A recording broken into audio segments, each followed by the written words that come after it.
Agora, portanto, se realmente obedeceres a minha voz e guardares o meu pacto, então sereis o meu tesouro peculiar acima de todos os povos, porque toda a terra é minha. E sereis para mim um reino de sacerdotes e uma nação santa. Estas são as palavras que falarás aos filhos de Israel. Um bom dia a todos. Aqui está o povo de Israel sendo orientado por um profeta. Ali havia um profeta pelo qual Deus falava com o seu povo, e esse era o meio mais eficaz, era o meio pelo qual não havia nenhum erro, nenhuma intervenção humana. Era Deus falando diretamente com o povo de Israel. Agora, o engraçado, que não sei se poderia chamar isso de engraçado, né? É a expressão nossa, que às vezes nem caberia bem. Mas o intrigante é saber que esta nação pediu para o próprio Deus, que não queria mais ele como rei, não queria mais ele como senhor da sua vida. Eles queriam ter as suas próprias maneiras. E você vai ver em 1 Samuel capítulo 8, que este povo pediu realmente um rei. Mesmo que o profeta, um outro profeta, porque ali foi Moisés falando com o povo, em Êxodo 19, versículo 5. Mas se você vai lá para Samuel capítulo 8, ali pelo versículo 7, Samuel chega diante do povo e diz para eles: olha, não façam isso.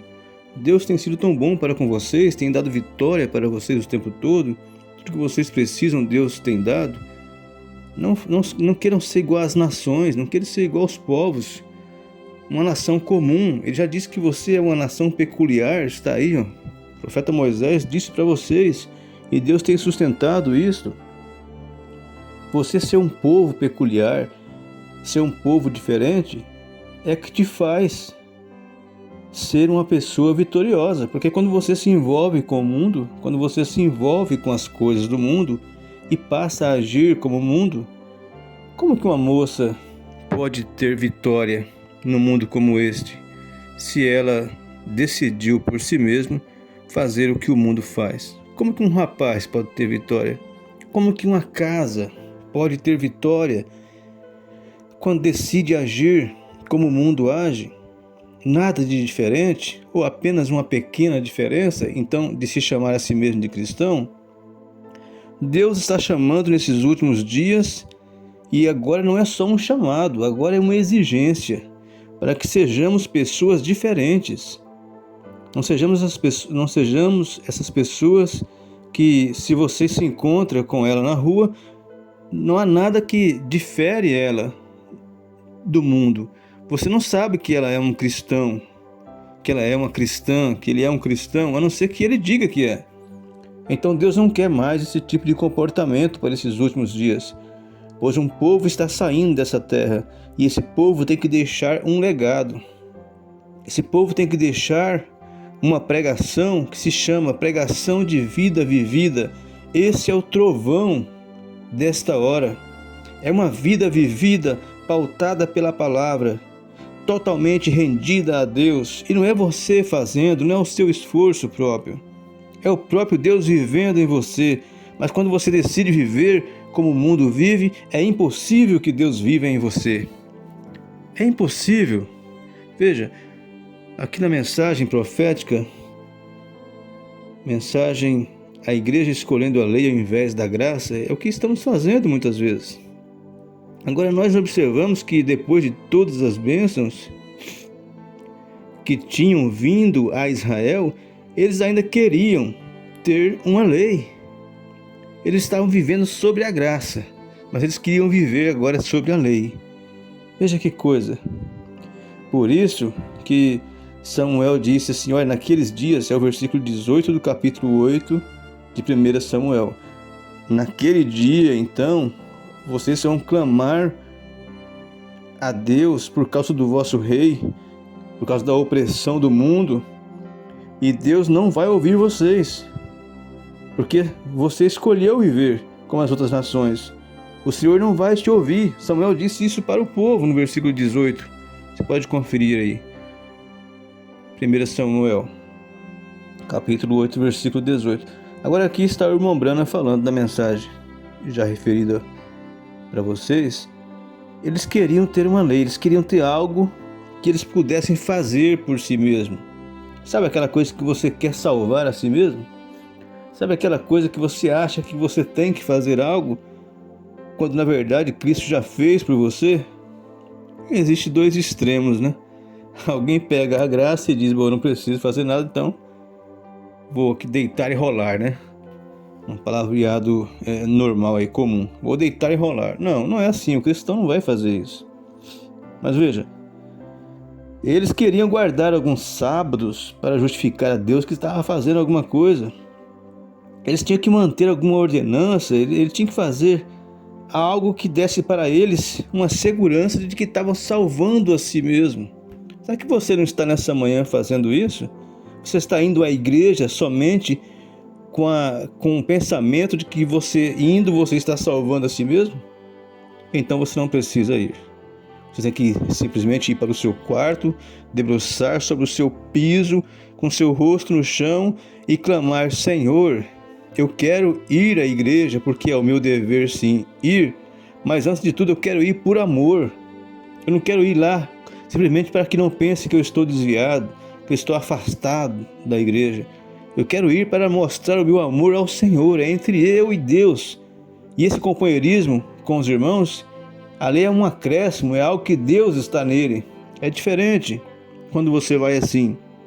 Veja, se você pode fazer uma coisa para salvar a si mesmo, então não há um pingo da graça nisto. Leia o que você faz em relação à graça de Deus, que Ele já mostrou por você, para salvar você. Então você está fazendo aí uma contrapartida. Você está entrando em choque com Deus. Mas a lei não é o que mantém o meu voto matrimonial. Ele está usando agora o exemplo aqui do matrimônio, do homem e mulher casados. Veja, não é a lei que mantém o meu voto matrimonial. Porque se fosse simplesmente isso, não daria certo, eu quebraria isso em qualquer momento. Veja, como eu já disse muitas vezes, não ando por aí com outras mulheres porque estou com medo de minha esposa que ela vá se divorciar de mim. Não é isto. A razão de eu não sair por aí e andar com outras mulheres é porque eu amo a minha esposa. Esse deve ser o único motivo. É isto. Eu não acredito que você vai sair por aí, né, e quebrar o seu voto matrimonial se você realmente ama a sua esposa. É o meu amor. É esta a razão pela qual eu amo a Deus. Não é porque estou com medo de que Ele vai me mandar para o inferno. Não, não é por essa forma que eu vou à igreja, porque eu penso que não posso fazer tal coisa, eu não faço aquilo, porque Deus me mandará para o inferno. Isso não deve ser tomado dessa forma. O seu amor por Deus tem que ser desenvolvido num ambiente de oração, de leitura da palavra, porque a palavra é Deus. Tem que partir desse princípio, você tem que entender, nós temos que entender que a palavra é Deus.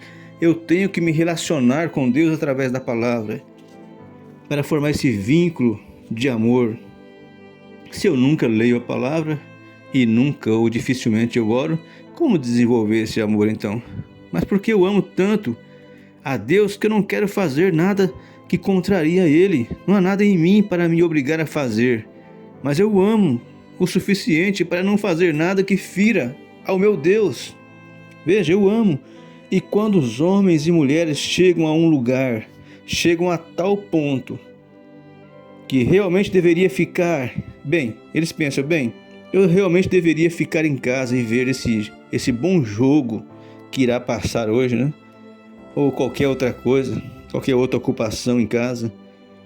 Bem que eu poderia ficar, mas eu vou te dizer, se eu fizer isso, eles vão pensar que eu estou desviado. E eu não vou, e se eu não for à igreja, vão pensar que eu estou desviado. E você senta lá na igreja e de qualquer maneira você dorme no banco. Muito bem. Você senta lá e dorme de qualquer maneira. Você poderia muito bem ter ficado em casa e visto algo que você teria gostado mais. Mas quando a sua alegria torna-se o Senhor, e o Senhor é a sua alegria, você não pode ficar longe da igreja, você não consegue ficar no dia de culto. Então você está chegando a algum lugar quando você começa a agir assim. Vê? Você começa a agir assim, então você está chegando a algum lugar que realmente importa. O que aconteceu? Porque nós mesmos não nos separamos daquele pequeno grupo, isso e aquilo outro. As suas pequenas diferenças doutrinárias para fazer a si mesmo e dizer que ama a Deus, Deus não te prestaria nenhuma atenção nisso. Se você não tem amor, bem, que diferença faz isso, afinal? Dizer que você é melhor do que o outro? Doutrinariamente, a sua doutrina não está importando a Deus nesse caso. Ela vai importar se estiver acompanhada de um amor genuíno. Como Paulo disse, ainda que eu conhecesse todos os mistérios, entendesse todos os mistérios de Deus, embora eu pudesse ter fé para mover montanhas e desse todos os meus bens aos pobres, se tivesse o meu corpo queimado como um sacrifício e não tivesse amor, eu nada sou. 1 Coríntios 13. Então está aí o ponto de partida para nós. Certificar-se de que fazemos das coisas diárias que estamos fazendo o nosso ponto de relacionamento com Deus. E não fazendo simplesmente para que Deus não me mande para o inferno ou qualquer outra coisa assim. Não. Deus está observando a cada um de nós naquilo que fazemos por amor a Ele, com dedicação, com empenho. Vai à igreja com alegria. Diga como Davi: me alegrei quando me disseram, vamos à casa do Senhor. Não estou indo por obrigação, por dever, mas porque o Senhor está aí no meu coração. Deus te abençoou. Deus continue te abençoando.